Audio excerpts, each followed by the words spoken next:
Qarun tu apa? Bagaimana penyakit Qarun ini? Dia berusaha, rezekinya banyak, harta melimpah. Menurut riwayat, dia punya gudang penyimpan hartanya itu ada gembok. Gemboknya itu hanya bisa diangkat 9 orang. 5 orang tak terangkat. Jadi kalau gemboknya seperti itu, bagaimana gudangnya? Ya, bagaimana dengan gudangnya itu Bapak Ibu? Datanglah Nabi Musa alaihissalam. Nabi Musa bilang, hai Qarun, sudah jatuh waktunya ini sekarang, keluarkan hak fakir miskin 2,5%. Saya keluarkan wahai Qarun. Apa kata Qarun bilang? Hadza min indi ilmi. Ini hasil ilmu aku, hasil usaha aku. Hati-hati itu. Kalau orang kaya bilang ini hasil usaha aku, ini ilmu aku, ini kepandaian aku, hati-hati, dia kawannya Qarun. Ya, walaupun tak beradik sepupu sekali.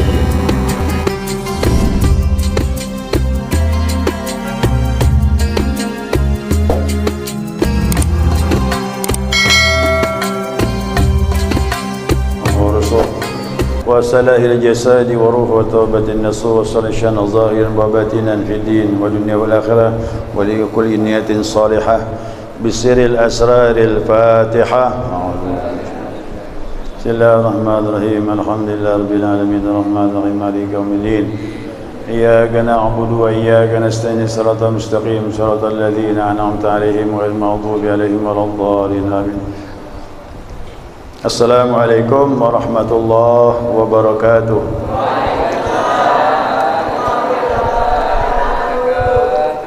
Alhamdulillahi haqqa hamdi alladhi sabbahatil kainati bihamdi. Asyhadu an la ilaha illallah wahdahu la syarika lah anatil wujuhu li'azamati wa majdi. Wa asyhadu anna sayyidana wa nabiyyana Muhammadan abduhu wa rasuluh انتظمت عبادته في حياته. اللهم صل وسلم وبارك على سيدنا محمد وعلى آله وصحبه وسلم تسليما كثيرا. أما بعد سبحانك لا علم لنا إلا ما علمتنا إنك أنت العليم الحكيم. اللهم ذكرنا ما نسينا وعلمنا ما جهلنا ولا حول ولا قوة إلا بالله العلي العظيم. وقال ربنا تبارك وتعالى وهو أصدق القائلين أعوذ بالله السميع العليم من الشيطان الرجيم بسم الله الرحمن الرحيم وأنفقوا مما رزقناكم من قبل أن يأتي أحدكم الموت ويقول ربي لولا أخرتني إلى أجل قريب فأصدق وأكن من الصالحين. Wala hawla wala quwata illa billahil aliyil azim. Bapak Ibu jamaah salat subuh Masjid Al-Muqimin beserta pengurus serta jajarannya, shaimin, shaimat, orang-orang yang sedang melaksanakan ibadah puasa, insyaallah semuanya dirahmati dan diberkahi oleh Allah Subhanahu wa taala. Alhamdulillah, bersyukur kepada Allah Subhanahu wa taala. Subuh ini kita berkumpul di rumahnya Masjid Al-Muqimin, tiada lain melaksanakan tugas kita, kewajiban kita salat subuh berjamaah. Dan yang kedua, kita duduk i'tikaf sampai syuruk terbit matahari. Dan yang ketiga, kita dipertemukan bulan yang mulia, bulan Ramadan, Sayyidus Syuhur, pemimpin bulan yang keutamaannya begitu banyak, sulit untuk dirincikan, berdasarkan daripada ucapan Nabi kita Muhammad sallallahu alaihi wasallam. Dan waktu berjalan tanpa terasa, kita sudah berada pada hari yang ke-16, kurang lebih 14 hari ke depan lagi kita akan menyelesaikan Ramadan tahun ini. Nah, semoga Bapak Ibu, saya sekalian semua yang hadir, di samping nikmat Islam, iman dan ihsan, kita diberi nikmat kesehatan sehingga kita dapat menyelesaikan Ramadan tahun ini dengan sebaik-baiknya dosa-dosa kita diampuni oleh Allah Subhanahu wa taala, iman kita ditingkatkan oleh Allah, dan semoga kita menjadi hamba yang bertakwa. Amin ya rabbal alamin. Salawat beriring salam tidak lupa kita haturkan kepada junjungan kita, panutan kita, kekasih kita, idola kita, Nabi Muhammad sallallahu alaihi wasallam, juga kepada keluarganya, para sahabatnya, dan para pengikut beliau yang senantiasa istiqamah melaksanakan perintah Allah dan sunnahnya sampai akhir masa. Bapak Ibu sekalian yang dirahmati Allah, nah, kemarin saya tanya-tanya sempung masjid, kira-kiranya yang diperlukan tema apa? Masalah sedekah Pak Ustaz. Berarti cocok tadi ungkapkan. Masjid belum selesai. Ya, jadi ada hubungannya dengan masalah sedekah ini. Ya. Nah, jadi rumah Allah ini bangun saja, nanti insya-Allah sedekah mengalir. Ya. Pasti jadi rumah Allah. Cepat atau lambat pasti jadi. Cepat tergerak hati orang membantu infak sedekah, selesailah. Nah, kalau agak lambat sedikit, sabarlah. Ya, karena sesuatu itu ada masanya. Ya, kalau masanya datang, tak sulit. Ya, Allah akan mudahkan bagi orang-orang untuk menginfakkan, untuk membangun, memperbaiki rumah Allah Subhanahu wa taala.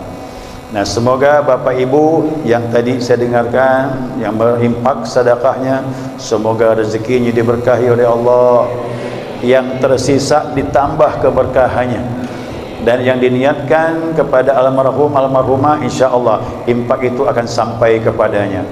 Dan ini yang disebut dengan sedekah jariyah. Sedekah jariyah itu sedekah yang mengalir. Artinya apa? Walaupun yang bersedekah itu sudah meninggal, kembali kepada Allah, masuk di alam barzah, nah selama masjid ini dipakai ibadah, maka pahala mengalir. Kalau saya beri makan seorang miskin, dapat pahala 10 sampai 700.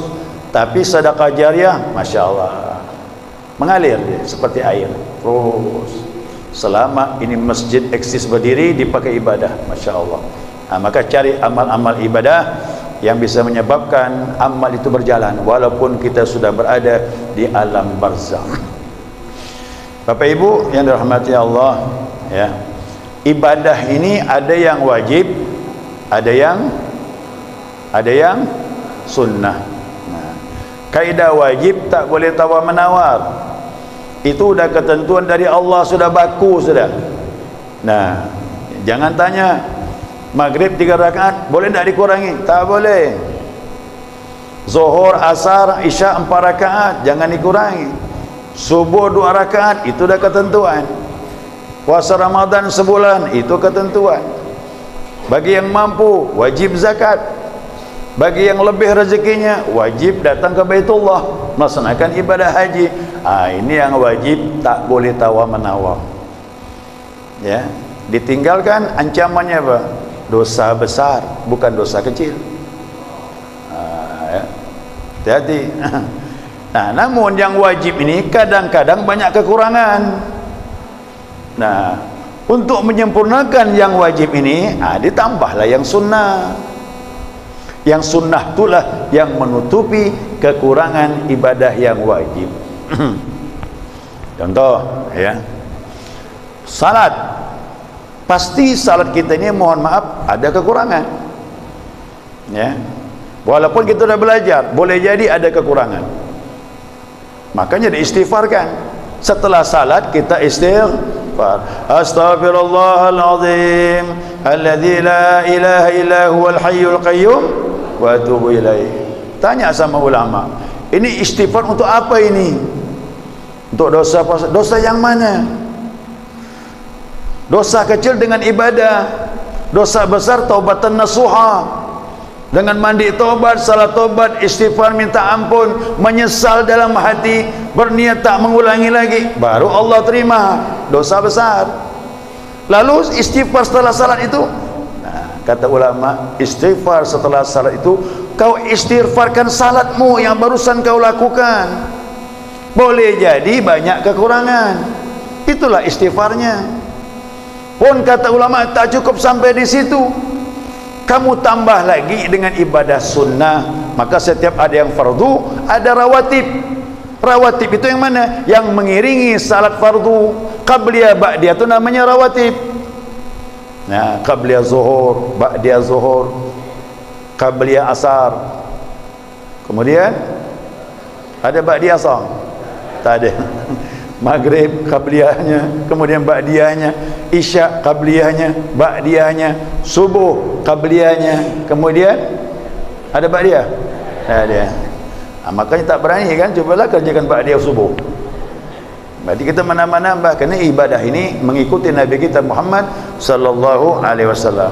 Nah, tujuan rawatib ini untuk menutupi, boleh jadi ada kekurangan dalam salat fardu yang 5 itu. Nah, jadi apalagi ditambah dengan salat duha, salat hajat, salat taubat, tahiyatul masjid, apalagi bisa bangun malam tahajud. Masya Allah. Nah, jadi Bapak Ibu, saya anjurkan jangan cukup puas dengan yang wajib saja, tambah yang sunnah. Masuk lagi puasa Ramadan, boleh jadi juga puasa Ramadan ini ada kekurangannya. Bagaimana menutupi kekurangannya? Tambahlah puasa sunnah. Nanti setelah Ramadan ini insya Allah ada puasa namanya puasa 6 ya, bulan Syawal, iringi. Untuk apa? Menutupi kekurangan.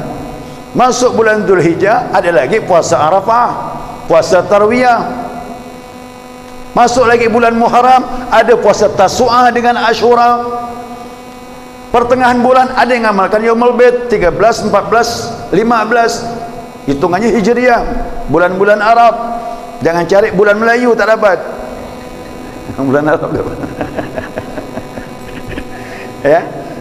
Nah, banyak puasa sunnah ini. Silakan Senin, Khamis dan sebagainya. Untuk apa ini? Untuk menutupi kekurangan. Boleh jadi dalam salat fardu, puasa fardu ada kekurangan. Masuk lagi zakat. Bapak Ibu ada zakat, ya, boleh jadi juga ada kekurangan. Boleh jadi niatnya kurang pas, atau hartanya sedikit bercampur barang yang syubhat. Bagaimana cara membersihkannya? Itu namanya sedekah sunnah. Begitulah dia. Nah, maka nanti di hari kiamat orang akan dihadapkan di pengadilan Allah Subhanahu wa taala. Begitu Allah lihat salatnya kurang. Ada enggak salat sunnah ya malaikat? Kata Allah, ada ya Allah. Tatimmu biha, sempurnakan dengan salat sunnahnya itu. Allah buka lagi puasa Ramadan, banyak kekurangannya. Adakah puasa sunnah? Ada ya Allah. Tatimmu biha, sempurnakan puasa Ramadan dengan puasa sunnah. Lihat zakat lagi, banyak kekurangannya. Adakah sedekah sunnahnya? Ada ya Allah. Sempurnakan sedekah sunnah untuk menutupi kekurangan zakat yang wajibnya. Dan begitulah. Tapi kalau sebaliknya, ini hadis ini Bapak Ibu, sebaliknya begitu dilihat yang fardu banyak kekurangannya, Allah tanya malaikat, ada tak yang sunnah? Tidak ada ya Allah. Allah bilang, khudh rijlaik, khudhika fi finnar. Tangkap kedua kakinya. Kedua kaki bukan tangan. Kedua kaki diseret bagaimana? Begitu kepala di belakang, depan kaki dia, seret dia, lemparkan ke dalam nerakanya Allah Subhanahu wa taala. Oh, ternyata orang salat ini hati-hati juga. Orang zakat hati-hati juga. Harus tambah yang sunnah untuk menutupi kekurangan. Nah, semoga amal-amal sunnah kita menyempurnakan ibadah fardu kita ini. Nah, termasuk sedekah itulah. Dan sedekah ini, mohon maaf, orang bertanya apa sedekah itu Pak Ustaz? Nabi yang bilang, bukan saya. As-sadaqatul burhan, kata Nabi. Sedekah itu burhan. Ada Pak Burhan sini? Tak ada. Kalau di hari kemata ada Pak Burhan. Ya. Apa makna burhan itu? Bukti. Tanya sama ulama, apa maksud Nabi sedekah itu bukti? Bukti apa? Bukti iman. Siapa yang betul imannya, ada rezeki lebih, insya-Allah dia akan bersedekah. Tapi orang rezekinya lebih tak mau bersedekah, dipertanyakan imannya itu. Ya. Jadi jangan main-main dengan sedekah ini. Ini bukti bahwa kita betul-betul beriman dengan Allah. Tolong pahami betul. Harus yakin dalam hati, Jangan kayak si Qarun. Kenal sama si Qarun? Kenal lah. Kenal bang. Yang belajar kenal. Cuma Qarun tak kenal kita.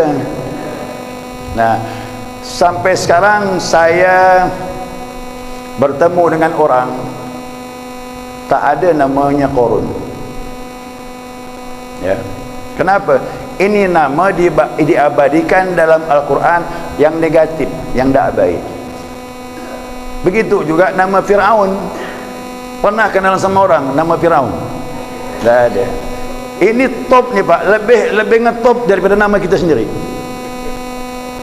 Tapi ingat, masyhurnya orang ini, tapi hal yang negatif diabadikan dalam Al-Quran supaya kita ngambil pelajaran. Qarun itu apa? Bagaimana penyakit Qarun ini? Dia berusaha, rezekinya banyak, harta melimpah. Menurut riwayat, dia punya gudang penyimpan hartanya itu ada gembok. Gemboknya itu hanya bisa diangkat 9 orang.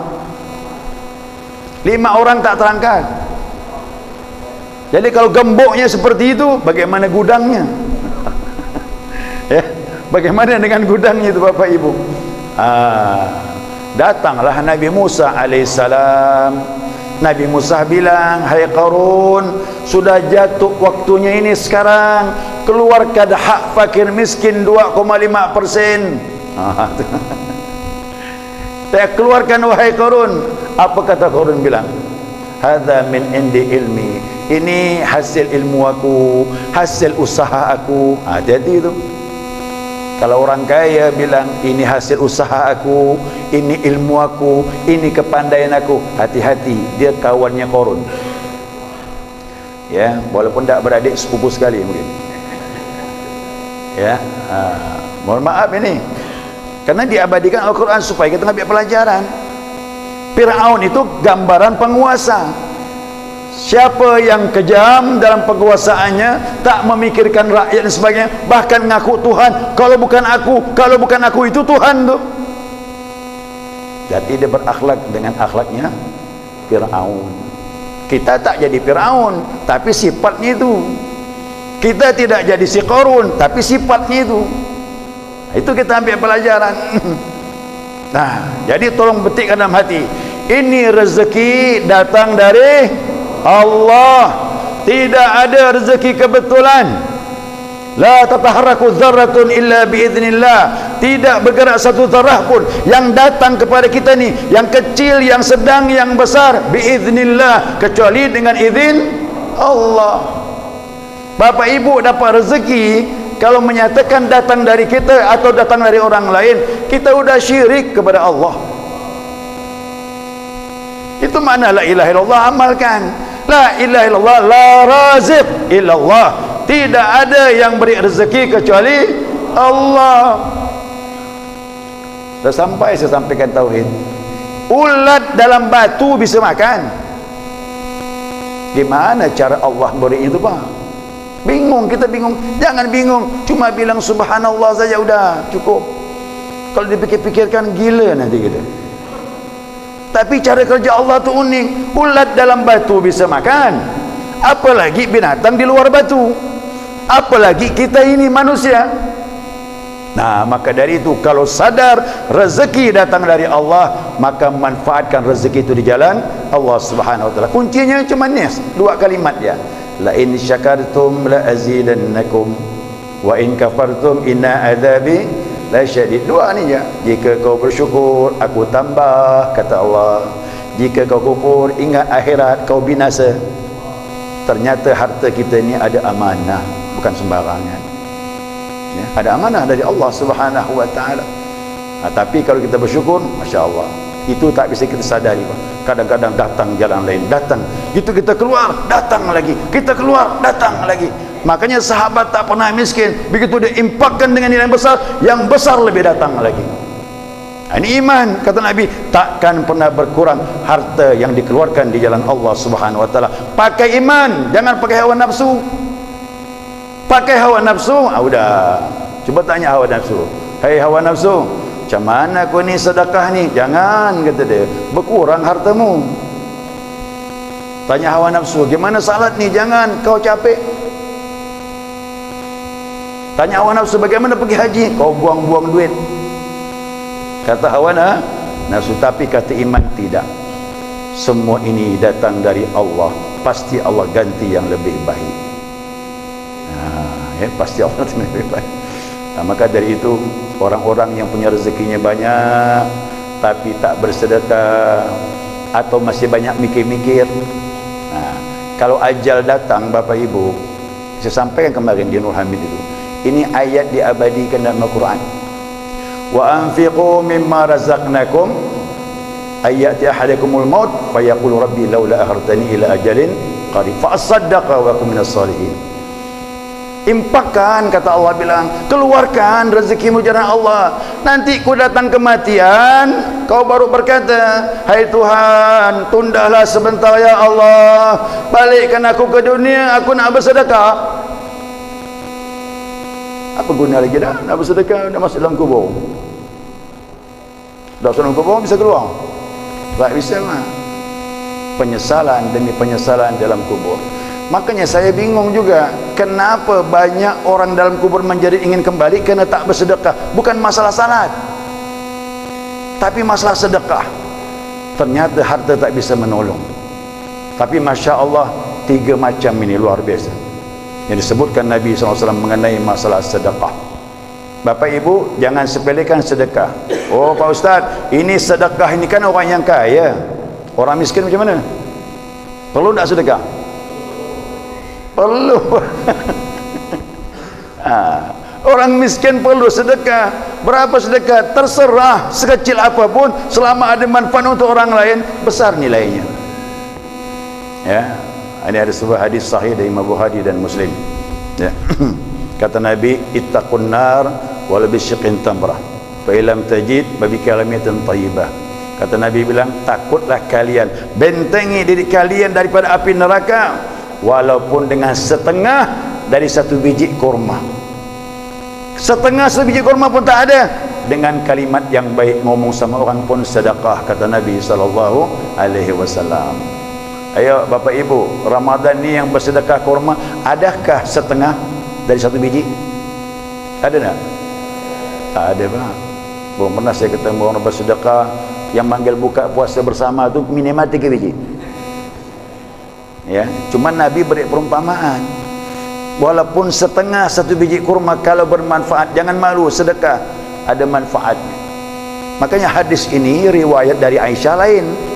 Ada 2 tamu datang ngomong masalah agama. Nabi bilang sama Aisyah, adakah sesuatu yang bisa kita berikan sama tamu ini? Tidak ada. Lihat lagi, kata Nabi. Masuk lagi Aisyah, kata, periksa, dapat 1 biji kurma. Dibisikkan sama Aisyah, 1 biji kurma ya Rasulullah. Ambil, kata Nabi. Ambil Pak. Itulah cerita hadis ini, dibelah 2 dengan Nabi. Tamunya 2 orang. Tamu 2 orang, kasih 2 orang ni, diambil dimakan. Kenapa tamu ni mau? Walaupun kecil. Karena dari Nabi biar sedikit pun berkah. Itu keberkahan. Nah, pulang tamu itu selesai urusan agama, Aisyah berkata, gimana kita sedekah ni ya Rasulullah dengan barang sedikit kecil ini? Nah, itu Nabi bilang, ittaqun nar wala bisyiqqin tamrah. Takutlah kalian dapat neraka, bentengi walaupun dengan setengah dari 1 biji kurma. Berarti sedekah perisai benteng dari azab Allah di hari kiamat. Yang kedua, kata Nabi SAW, ini yang kedua, indah lagi ini. Nah, as-sadaqatu tanfa'u maitatus su'. Kata Nabi bilang, sedekah itu melepaskan kalian dari mati su'ul khatimah. Ternyata dahsyat. Padahal su'ul khatimah ini, inilah yang ditakutkan ulama. Kita ni ulama bukan? Ulama bukan? Bukan. Ulama yang takut mati su'ul khatimah. Masa kita tak takut? Apa tu mati su'ul khatimah? Lupa lalai kepada Allah. Berarti Allah sayang dengan orang yang bersedekah. Masya Allah.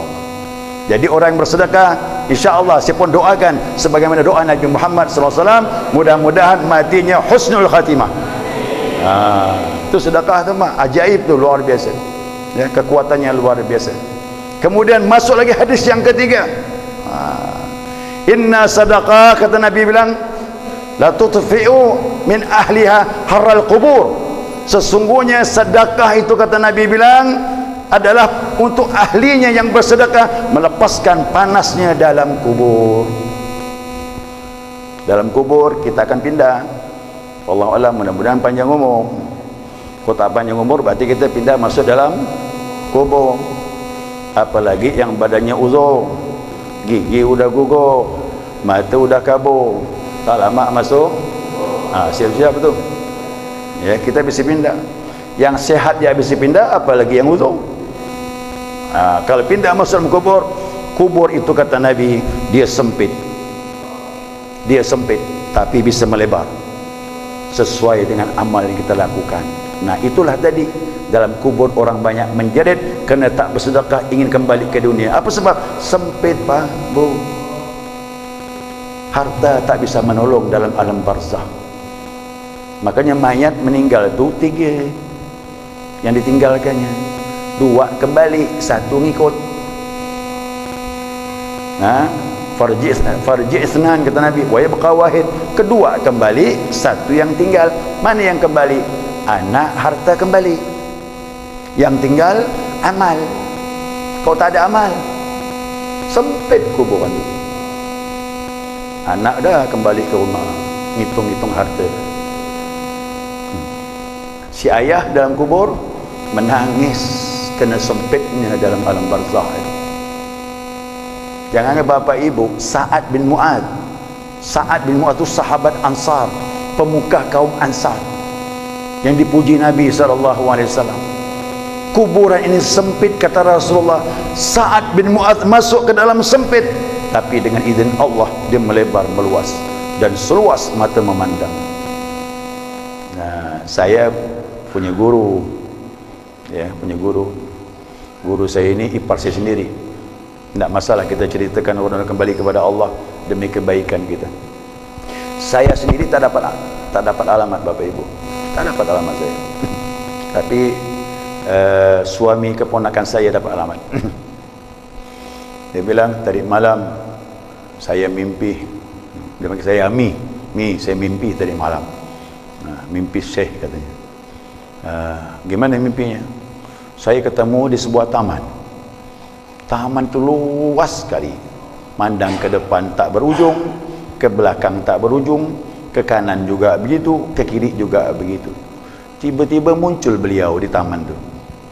Nah, saya salamlah, saya cium tangan. Dia tanya, di mana ni Syekh? Inilah tempat ana, kata dia. Inilah tempat aku, kata dia. Makanya tengok, kita ini mohon maaf nanti bisa dipertemukan dengan orang-orang di alam barzah, roh dengan roh. Waktu tidur kita ketemu itu. Itu berita gembira bahwasanya kubur itu bisa luas sejauh mata memandang.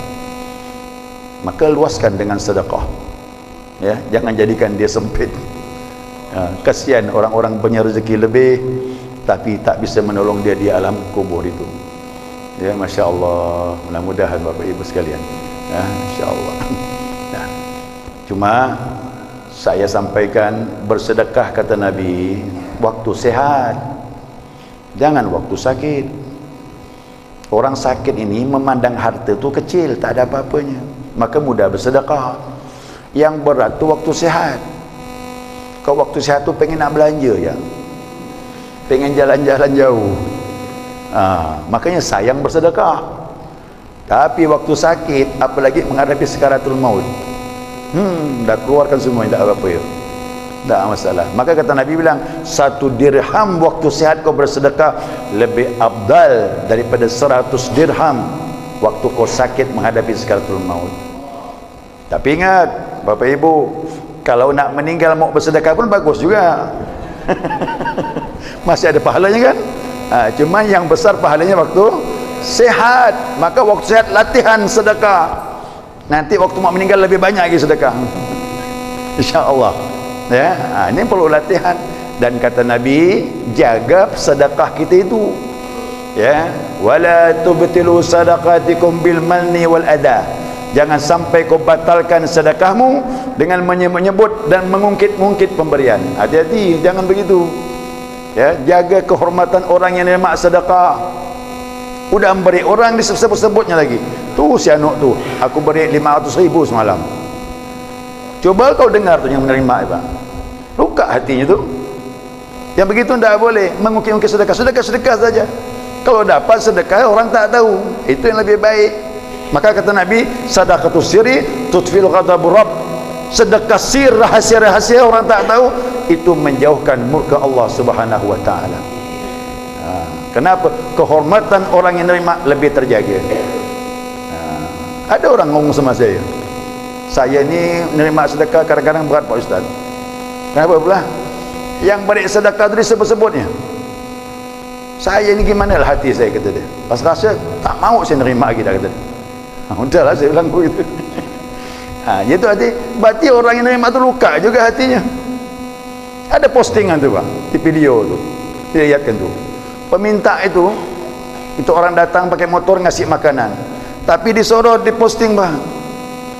Pakai video, begitu lihat ada yang nyorot, lemparkan yang makan itu. Ngasih makan pun harus masuk pakai video Pak. Bahwa orang ini ya Allah sampai seperti ini. Nah, ini orang ini maksiat. Dapat berita ceritanya. Asal orang ini maksiat, nakal, suka berzina. Ya, suka berzina dia. Karena sudah lama dia sering berzina seperti itu, main dengan perempuan nakal. Nah, satu malam dia bermimpi, maaf kemaluannya seperti ular. Bergerak-gerak keluar api. Dan api itu membakar dirinya semua, hangus hitam. Dia merasakan kesakitan yang luar biasa, dia bangun dari tidurnya. Disitulah dia ketakutan, dia bertobat kepada Allah Subhanahu wa taala. Tapi tobatnya tak yakin dia. Menangis, istighfar, salat selama 12 tahun kata Allah. 12 tahun dia meratap menunggu pengampunan Allah Subhanahu wa taala. Tapi terakhir kata Allah kemarin ada perempuan minta sedekah dengan dia. Nah, dia tidak ada uang, baju bagian atas itu diberinya perempuan itu. Juallah ini bu, duitnya pakailah untuk makan. Masya Allah, sedekahnya darurat, tidak ada duit, bajunya atas dengan bawah, yang atas dijualnya, maaf disedekahkannya. Jual nih bu, jadikan dia untuk sesuatu yang bisa kau makan. Semenjak itu ibu itu menerima. Ya Allah, ampunlah hambamu ini, bimbing dalam hidayah ya Allah, matikan dia husnul khatimah. Itu doa seorang perempuan tadi. Dan itulah doa orang yang senang kena nerima sedekah, langsung ke arsy kata Allah. Tidak ada lagi hijab yang membatasi antara hamba tersebut dengan Allah Subhanahu wa taala. Orang miskin diberi sedekah, hatinya senang, bergetar arsy Bapak Ibu. Tembus langsung. Di situ kerajaan Allah turun. Dia termasuk dipilih oleh Allah. Tadi Allah murka, jadi Allah redha kepadanya, menjadi kekasih Allah Subhanahu wa taala. Karena sedekah. Ini mohon maaf nih, saya kok sampai masa sedekah ni banyak orang yang berat. Tapi ini berita gembira untuk orang yang bersedekah dengan hartanya. Nabi Musa ya ditanya Allah, "Hai Musa, kau tahu siapa orang yang kau senangi?" "Orang yang banyak salat ya Allah." "Dah," kata Allah. "Orang banyak puasa Ramadan ya Allah." "Tidak." "Orang yang banyak jihad?" "Tidak." Bingung Nabi Musa, "Siapa ya Allah?" "Orang yang membantu hambaku dalam kesusahan. Itulah orang yang paling aku cintai," kata Allah Subhanahu wa taala. Masya Allah. Jadi kesimpulannya Bapak Ibu, apa sih salat ini? Apa sih puasa ini? Supaya kita menjadi orang yang bertakwa kepada Allah. Siapa orang bertakwa? 5. Salah satu ya, alladzina yunfiquna fis sarra'i wad dharra. Orang yang menginfakkan rezekinya baik banyak maupun pas-pasan, dia mampu sedekah. Itu suatu hamba Allah yang berhasil dari ibadah yang dilakukannya. Mudah-mudahan Allah beri kita buah dari ibadah kita dan kita mampu bersedekah di jalan Allah Subhanahu wa taala. Insyaallah kita menjadi hamba Allah yang diridhai Allah. Amin ya rabbal alamin. Ya, demikian apa yang saya sampaikan, mudah-mudahan ada manfaatnya. Saya mohon maaf atas khilafan dan kekurangan. Terima kasih atas perhatiannya. Wa ma taufiqi illa billah, alaihi tawakkaltu wa ilaihi unib. Wassalamualaikum warahmatullahi wabarakatuh.